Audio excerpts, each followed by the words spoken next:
The galaxy was full of strange and unknown worlds, but one of the most mysterious was a planetary complex hidden in the Hendak Nebula, where unusual events took place. This place, surrounded by many myths and legends, was known as a hunting ground, where darkness always reigned and strange sounds echoed into the dark corners of space. However, no one knew who was the master of this wasteland, and what was hidden behind these mysterious walls. Our hero is Yaron, one of the Star Hunters, alien beings created to seek out and destroy any cosmic evil, from pirates to potential threats to the galactic order. Yaron was more than just a warrior. He was one of the last of his kind, possessing exceptional powers that were the result of extensive genetic experimentation.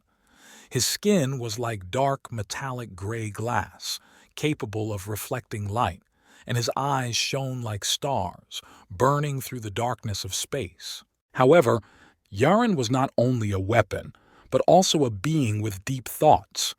His race was created to fight, but what if their existence is just a tool in the hands of those who wish to control and manipulate galactic events? One day, Yaron and his crew receive an order to destroy a dangerous faction of pirates hiding on one of the remote planets. When they land on the surface, they discover that the pirate base is not just a hideout for bandits, but a laboratory where experiments were conducted on living beings. Among these creatures was the one Yaron remembered, his older brother Tal, who was the second version of Yaron, but unlike him, lost his memory and the ability to think independently. Yaron, despite years of training to be a ruthless killer, decides not to simply destroy the base, but to try to discover the truth about his origins. He finds Tal, now an empty shell, subject to an alien will. When his brother begins to show signs of intelligence and old memories, Yaron is faced with an unpredictable choice: destroy the one who was once his friend, or try to restore his consciousness. While trying to find an answer to this question, Yaron meets a group of rebels who, as it turns out, have been fighting for many years against those who created people like him, Star Hunters. They tell him the truth. His kind was created not to protect the galaxy, but to serve as a weapon for a powerful corporation that manipulated events in this part of the universe. Yaron is not a protector of peace, but an executor of the will of those who seek power. A conflict arises within Yaron. He has been taught to believe in the righteousness of his mission, but now that he knows the truth, he cannot simply continue to follow orders.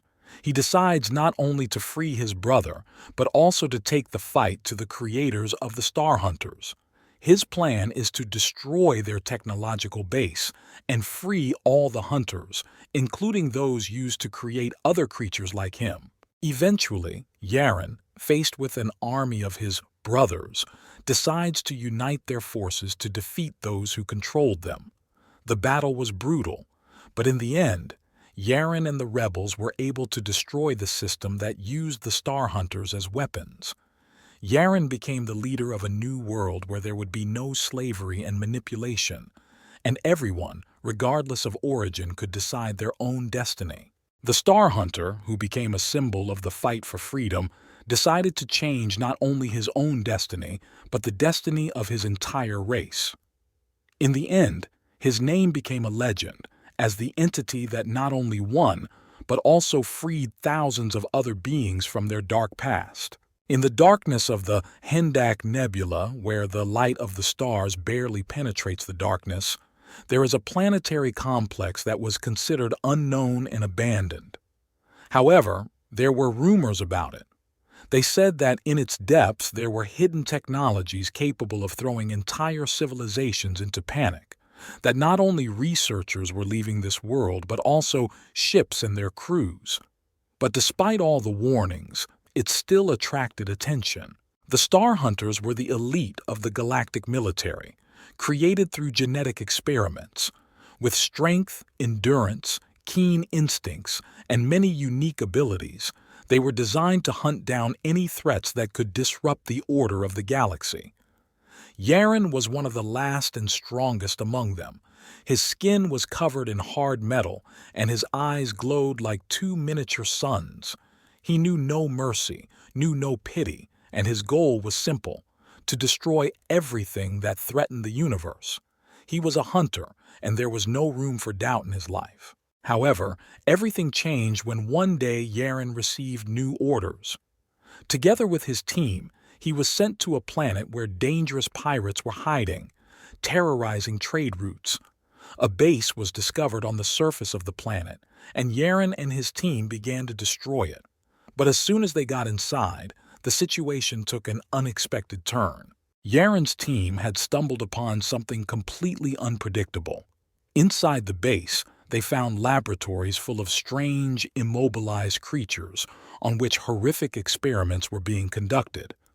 Yaron did not like this atmosphere. The experiments had nothing in common with ordinary pirate activity.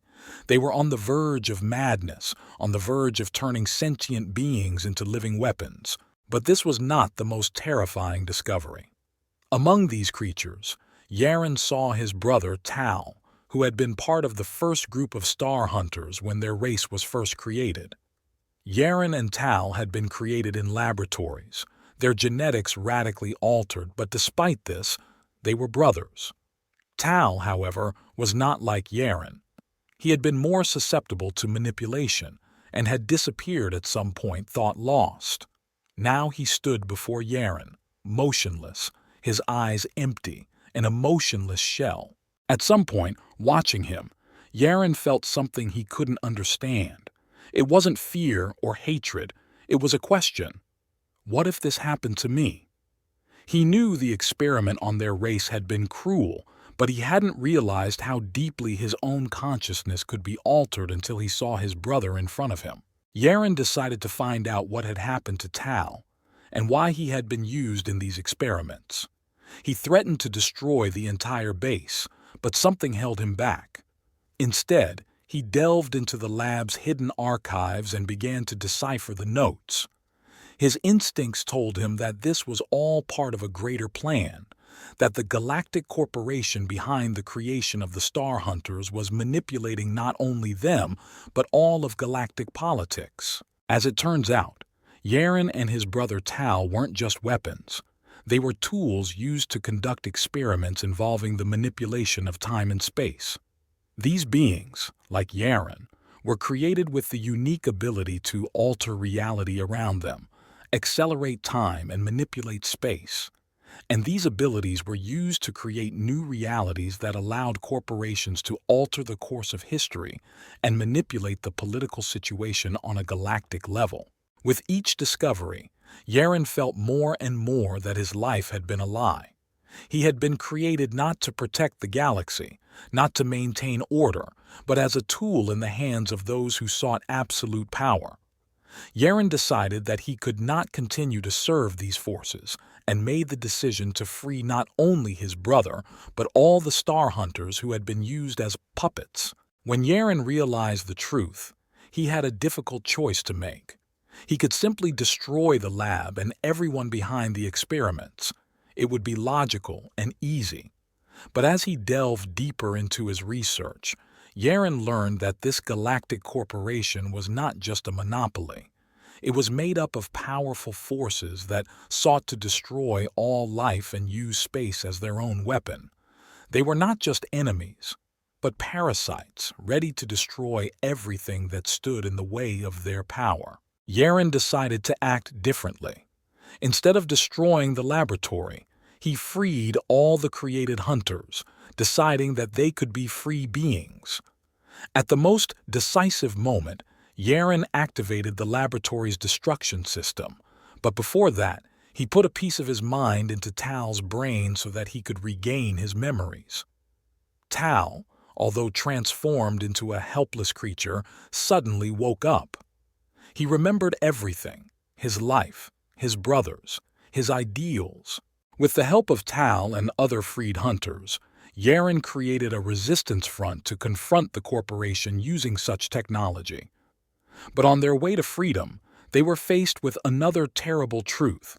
The galaxy itself was in danger of being destroyed because the corporation was using their powers to rewrite history. To fix this, Yaron and his team had to destroy not only the laboratories, but the entire structure that was manipulating reality. In the final battle between the corporation's forces and the freed hunters, Yaron was forced to make the final choice, to destroy the corporation's core. But to do so, he had to sacrifice his own life. He activated the system's self-destruct, knowing that this would also destroy everyone involved in galactic manipulation. In their final moments, Yaron and Tal witnessed the destruction they had caused. But despite this, they found hope. Instead of becoming part of a shattered universe, they were able to create a new one where everyone existed by right, not by command. In the end, Yaron became a legend as the one who broke the chains that bound the future and freed the worlds he had once been forced to destroy. Many years after the tragic death of Yaron and the destruction of the corporation, the universe began to recover. Old worlds freed from the control of the dark forces began to flourish, and on other planets, civilizations were reborn, which found freedom and new hopes. However, despite the victory, not everything was completely destroyed. In the void left by the destruction of the Galactic Corporation, new threats began to appear, not immediately noticeable, but growing with each passing day. After the events surrounding the destruction of the laboratories, many of the Star Hunters, previously subjugated to an alien will, began to rebuild their identity and find their place in the new reality. However, there was still the same shadow in their eyes. They were part of a system that used them, and many of them began to wonder, what are they now? Were they heroes who liberated the galaxy, or just part of an endless chain of violence created to control all life? One such hunter was Tal, Yaron's brother. Though he had become a symbol of the resistance, his life began to crumble after Yaron's death. He lived, but he could no longer forget the last look his brother had given him as he burned in the fires of the final battle. His soul was shadowed by grief, and he increasingly questioned whether it was worth continuing to fight when his heart was already torn apart. His memory had been restored, but the memories of the sacrifices he had made tormented him. Meanwhile, in the forgotten corners of the galaxy, the remaining cells of the corporation, not destroyed by Yaron and his team, began to gather and rebuild. They had changed. This time, they were not the cold manipulators who once ruled, but secret cultists who worshipped a new god, a being that had been created through experiments conducted on humans, star hunters, and other races. They believed that these experiments had opened the door to a new stage of evolution, and that they could now manipulate not only time and space, but the very essence of life and death. When the new cult began its work, it attracted the attention of many who believed that they should restore the old order. And at the very center of this movement was the one everyone thought was dead, Yaron, one of the first star hunters, and perhaps the oldest of them. He was created many centuries ago, before Yaron, and survived the catastrophe when his body was destroyed and his consciousness was trapped by this new god, brought to life by the cults. Yaron, like Yaron, was a star hunter, but he was alive, a kind of half-dead god, and his goal was to change reality by resurrecting the dead and rewriting the history of the universe. He was ready for a new war, but this time his army was not made up of just killers, but of powerful beings with powers of time and space. At this time, Tal, seeking answers to the questions that tormented him, began to search for a way into the depths of space, trying to find the key to his doubts, and perhaps find a solution to finally complete what had been started. But his search led him to new threats, and especially to Yaron, who saw in Tal his new ally and the embodiment of hope for his new order. Tal, faced with a choice, could join Yaron's ranks, hoping that it would give him a chance to avenge Yaron's death or continue the fight against him, freeing the universe from a new threat. Ultimately, Tal realized that his true enemy was not only Yaron or the cult, but the fear that he could still become a tool rather than a free being. To defeat Arona and his army, Tal creates a new squad, consisting not only of former Star Hunters, but also of those who have been freed from the shackles of the past.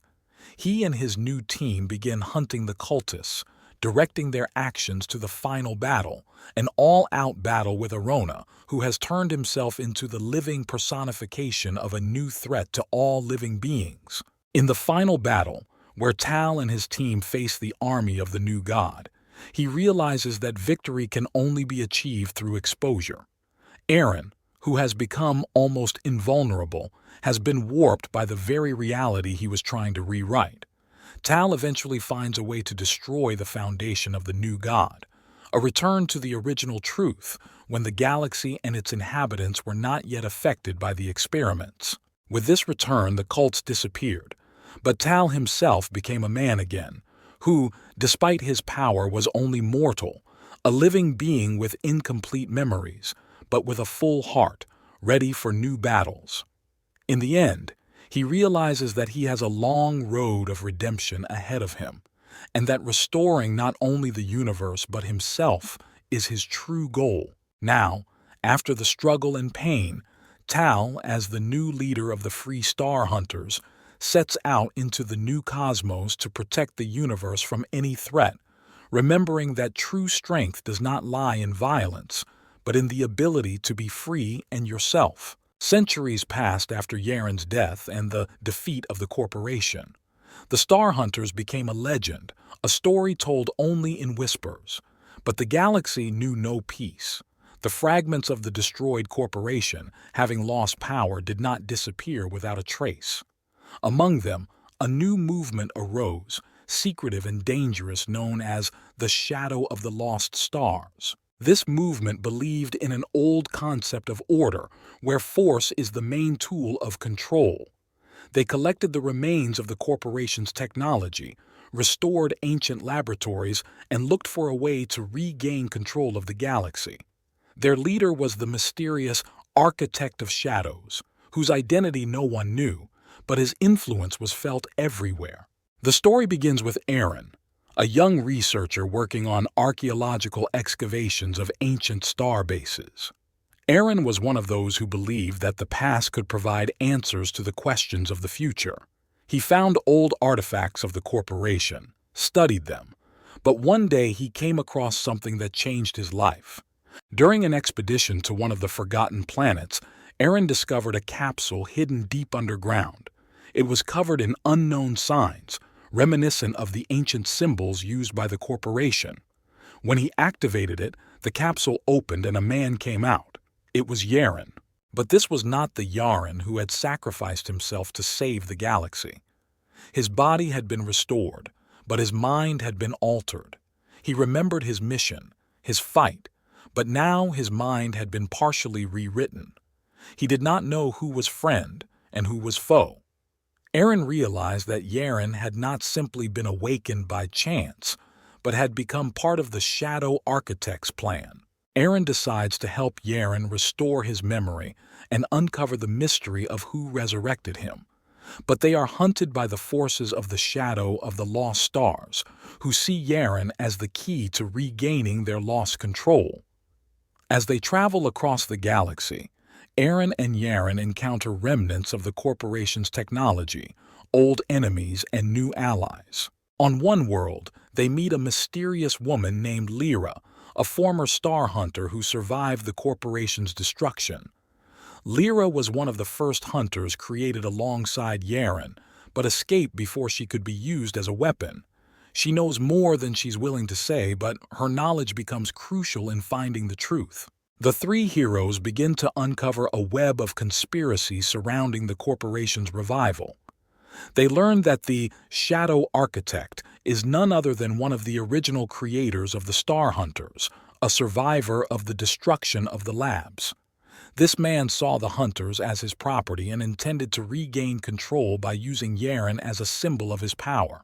When Yaron fully regains his memory, he realizes that his role in the fight against the corporation is not over yet.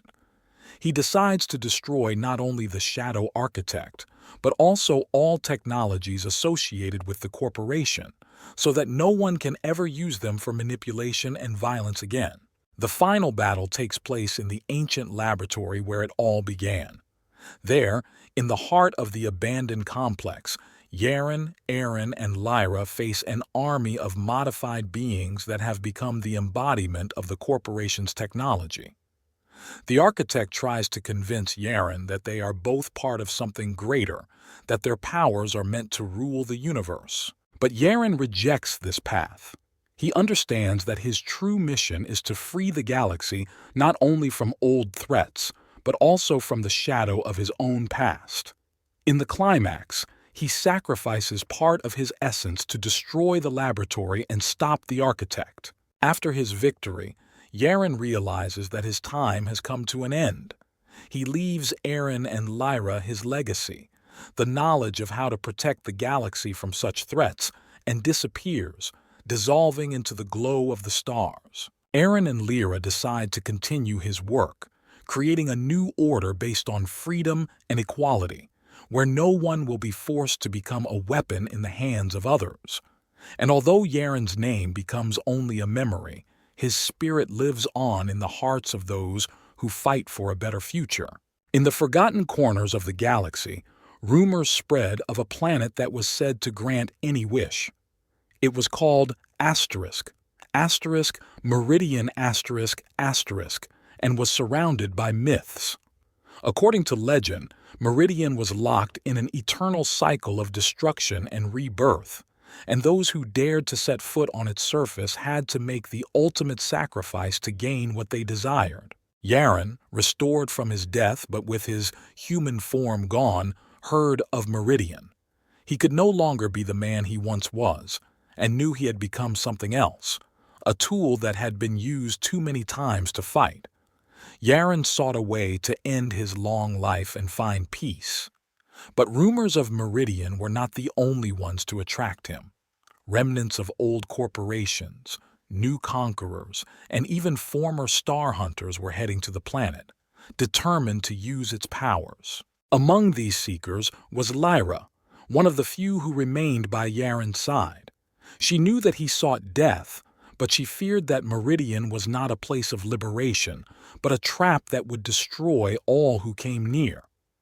Despite her fears, Lyra decided to accompany Yaron, believing that she could help him or at least share his fate. When they reached Meridian, the planet was more than just a myth.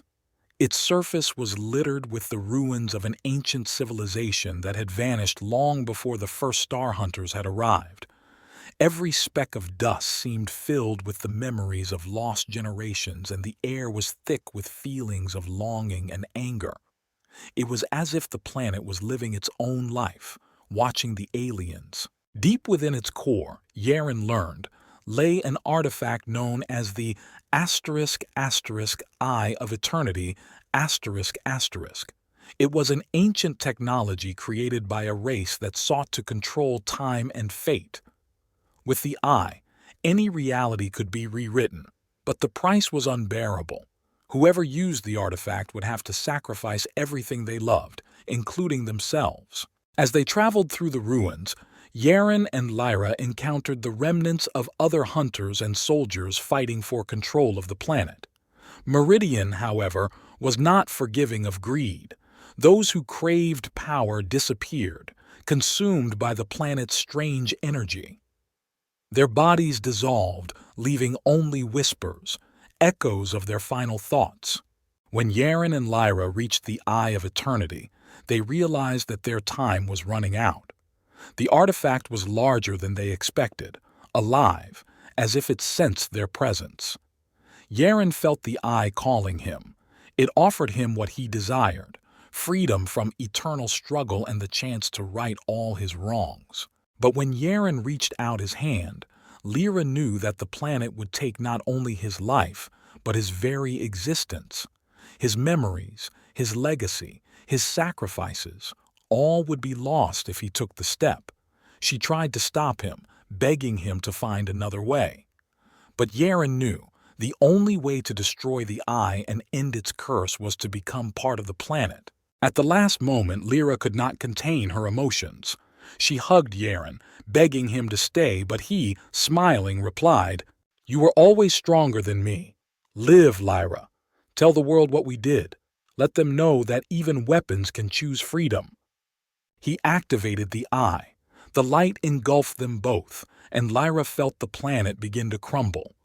The eye of eternity destroyed itself, and everything connected to it.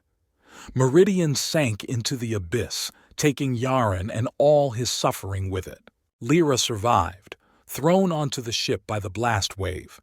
She was the only witness as the entire planet disappeared in flames. The memory of Yaron remained only in her heart. She vowed that no one would ever know where Meridian was or what happened on its surface. But the stars remember. They hold the memory of the Star Hunter, who sacrificed everything for freedom. And in the void, where Meridian was, now there is only a shadow, whispering the name of the one who became the ashes of eternity.